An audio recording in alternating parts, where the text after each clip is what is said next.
Hallelujah. कलीसिया, आइए हम परमेश्वर पिता का धन्यवाद करें और सुंदर विषय पे आज हम ध्यान देते हैं पवित्र बाइबल से। सुंदर विषय क्या है? कर्जा लेना क्या पाप है? क्या कर्जा दुष्ट लोग लेते हैं? हाँ, जहाँ तक हो सके तो कर्जा से बचना चाहिए, पर कई बार ऐसा समय आ जाता है, कोई बेटी का शादी करना हो, कई बार कोई ऐसी समस्या आ जाता तो थोड़ा बहुत उधार लेना पड़ता है। तो इसके विषय में हम जानने की कोशिश करते हैं। पवित्र बाइबल और नीति वचन और उसके 2 आयत में क्या लिखा है? धनवान और कंगाल दोनों एक दूसरे से क्या करता है? मेल करता है, मिलाप रखता है। पर धनवान कंगाल को जरूरत पड़ने पर क्या देता है? उधार देता है। पर जो गरीब है, अगर उधार उसे नहीं चुकाता, जिसको पैसे की जरूरत था और पैसा लेके उधार नहीं चुकाता, जानबूझ के, फिर क्या है? वो दुष्ट है। पर वो उधार चुका देता है तो दुष्ट नहीं है।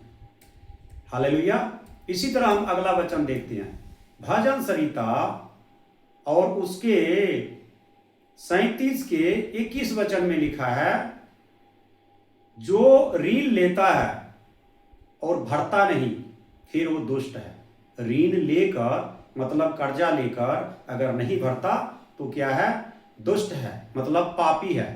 तो आप किसी का अगर कर्जा खाया है तो उसका कर्जा को चुका दे, नहीं तो पाप में परिवर्तन हो जाएगा और स्वर्ग से वंचित रह जाओगे।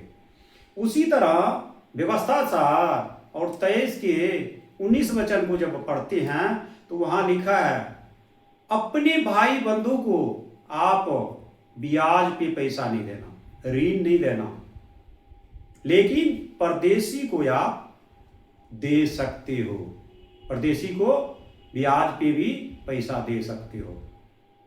अगर देखते हैं निर्गम मतलब पूंछ की किताब और उसका 22 में जब अगर हम देखते हैं उसका 25 में, तो वहां पर भी लिखा है क्या करना है? आप जो आपके घर में काम करता है, आपके खेत में काम करता है, आपका दास है, तो उसे ऋण पे कर्जा नहीं देना, उसका लोहू मत पीना, ऐसा लिखा है बाइबल में। लेकिन ऐसा नहीं है, बैंक से आप कर्जा नहीं ले सकते जरूरत पड़ने पर। अगर बैंक से भी लिया तब भी पाप है, खाता खुलाया बैंक में तब भी पाप है।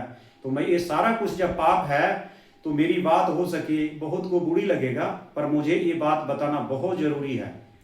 क्या हमारा विश्वासी पिता इब्राहिम, सारा जो माता था हमारा विश्वासी पिता का पत्नी, हमारा माता, क्या उसको कब्रिस्तान में दाबने के लिए क्या वो चंदा लगा के लिया था? कब्रिस्तान क्या सरकार से मांगा था? नहीं, परमेश्वर के दास इब्राहिम की अपना खून पसीना था। और लिखा कहाँ है? उत्पत्ति 23 के 15 वचन में पढ़ लेना ध्यान से। 400 सिकेल रुपया का क्या लिया था? कब्रिस्तान मोल लिया था, एक गुफा मोल लिया था और उसमें माता सारा को दफनाया था।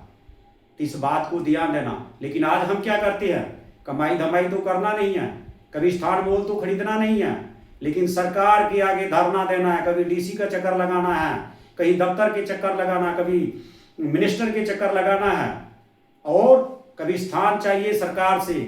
लेकिन सरकार के अधीन में जो बैंक है वहां से जब कर्जा लिया तो पाप है। ये क्या सही है? ऐसा बात नहीं है। बात क्या है? हाँ, जितना हो सके कर्जा से बचिए, उतना सेफ रहोगे। तो परमेश्वर पे ज्यादा ध्यान दीजिए और अपना घर में जो खर्चा है घटा लीजिए।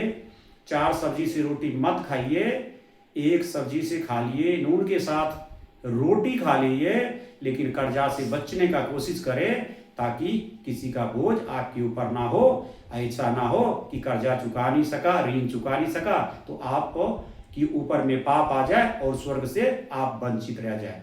तो इस वचन को आप लोग ध्यान से पढ़ना और समझना। प्रभु आप सबको आशीष दे। तो लाइक, सब्सक्राइब, शेयर जरूर कर देना।